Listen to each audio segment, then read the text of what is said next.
Hi hello friends, Mamata ಕಿಚನ್ಗೆ ಸ್ವಾಗತ. ಇವತ್ತಿನ recipe ಬೆಂಡೆಕಾಯಿ ಹುಳಿ.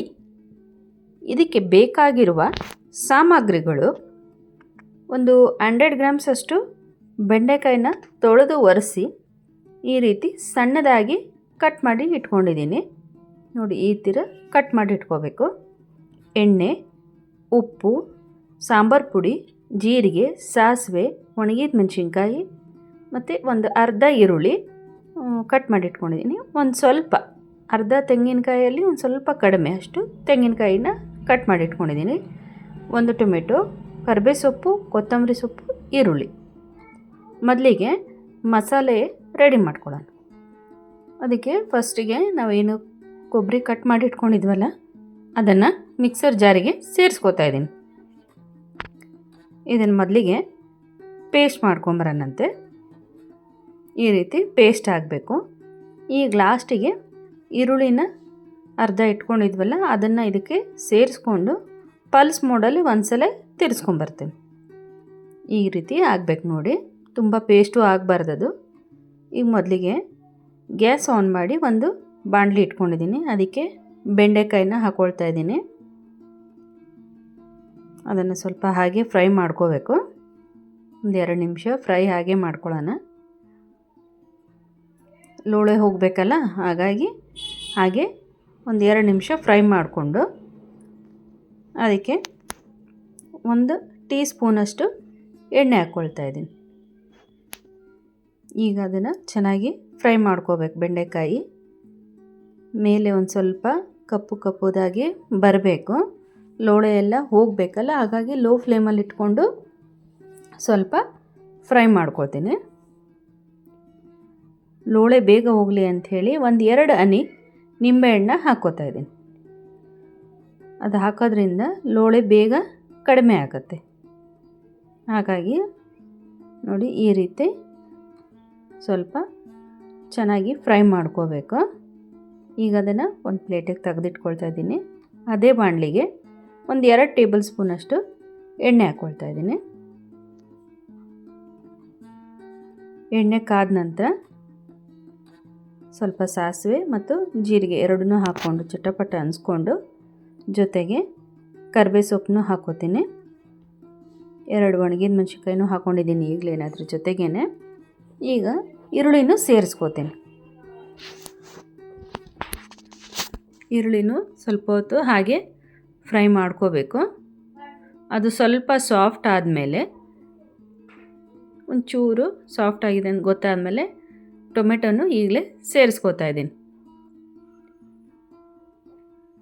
ಈಗ ಸಾಫ್ಟ್ ಬೇಗ ಆಗಲಿ ಟೊಮೆಟೊ ಮತ್ತು ಈರುಳ್ಳಿ ಅಂಥೇಳಿ ಸ್ವಲ್ಪ ಉಪ್ಪು ಹಾಕ್ಕೊಂಡಿದ್ದೀನಿ. ಉಪ್ಪು ಹಾಕ್ಕೊಂಡ್ರೆ ಅದೆರಡು ಬೇಗ ಸಾಫ್ಟ್ ಆಗುತ್ತೆ. ನೋಡಿ, ಈ ಥರ ಚೆನ್ನಾಗಿ ಫ್ರೈ ಆಗಿ ಮೆತ್ತಗಾಗಿರಬೇಕು ಟೊಮೆಟೊ ಮತ್ತು ಈರುಳ್ಳಿ. ಈಗ ಈ ಟೈಮ್ನಲ್ಲಿ 1/4 ಚಮಚದಷ್ಟು ಅರಿಶಿನ ಪುಡಿ ಹಾಕ್ಕೊಳ್ತಾ ಇದ್ದೀನಿ. ಅದನ್ನು ಒಂದು ಸ್ವಲ್ಪ ಮಿಕ್ಸ್ ಮಾಡ್ಕೋತೀನಿ ಜೊತೆಗೇ. ಈಗ ನಾವು ಏನು ಮಸಾಲೆ ರೆಡಿ ಮಾಡಿ ಇಟ್ಕೊಂಡಿದ್ವಲ್ಲ ಅದನ್ನು ಈಗಲೇ ಸೇರಿಸ್ಕೋತಾ ಇದ್ದೀನಿ.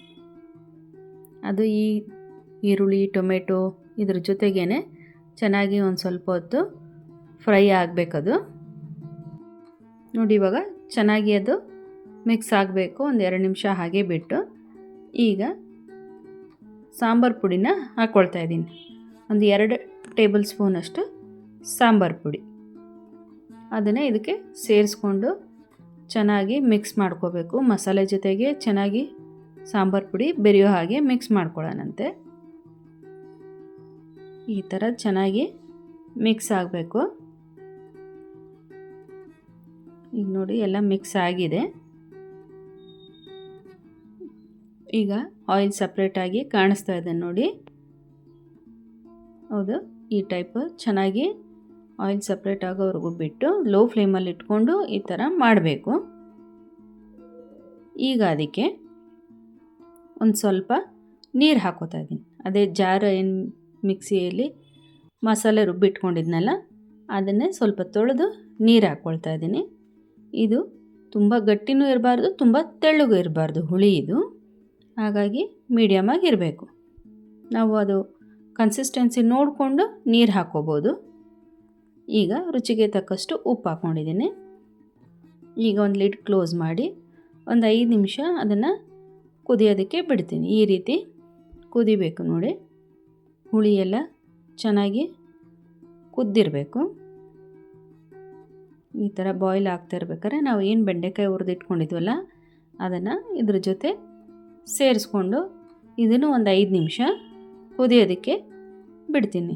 ಲೋ ಫ್ಲೇಮಲ್ಲಿ ಇಟ್ಕೊಂಡು ಬಿಡಬೇಕು. ಈಗ ಲಿಡ್ ಕ್ಲೋಸ್ ಮಾಡಿ ಬೇಯಕ್ಕೆ ಬಿಟ್ಟಿದ್ದೆ. ಈ ರೀತಿ ಆಗಿರುತ್ತೆ ನೋಡಿ. ಈ ಥರ ಬಂದಿರುತ್ತೆ ನೋಡಿ. ಈ ಥರ ರೆಡಿಯಾಗಿರುತ್ತೆ ಬೆಂಡೆಕಾಯಿ ಹುಳಿ. ಇದನ್ನು ತುಂಬ ಟೇಸ್ಟಿಯಾಗಿರುತ್ತೆ ಇದು. ಈಗ ಮೇಲೊಂದು ಸ್ವಲ್ಪ ಕೊತ್ತಂಬರಿ ಸೊಪ್ಪು ಹಾಕೋತಾ ಇದ್ದೀನಿ. ಈಗ ನೋಡಿ ಒಂದು ಸರ್ವಿಂಗ್ ಬೌಲಿಗೆ ಸರ್ವ್ ಮಾಡ್ಕೊಂಡಿದ್ದೀನಿ. ಇದು ಬಿಸಿ ಅನ್ನದ ಜೊತೆಗೆ ಚಪಾತಿ, ರೊಟ್ಟಿ ಈ ಥರ ಎಲ್ಲದಕ್ಕೂ ಒಳ್ಳೆ ಕಾಂಬಿನೇಷನ್, ಮುದ್ದೆಗೂ ಒಳ್ಳೆ ಕಾಂಬಿನೇಷನ್ ಇದು ಒಮ್ಮೆ ಟ್ರೈ ಮಾಡಿ. ಇದೇ ಥರ ಮಮತಾ ಕಿಚನ್ನ ವೀಕ್ಷಿಸಿ. ಈ ರೆಸಿಪಿ ಒಮ್ಮೆ ಟ್ರೈ ಮಾಡಿ ನೋಡಿ ಹೇಗಿದೆ ಅಂತ ಕಮೆಂಟ್ ಮಾಡಿ. ನಿಮಗೆ ಈ ವಿಡಿಯೋ ಇಷ್ಟವಾದಲ್ಲಿ ಲೈಕ್, ಶೇರ್, ಸಬ್ಸ್ಕ್ರೈಬ್ ಮಾಡಿ. Thank you.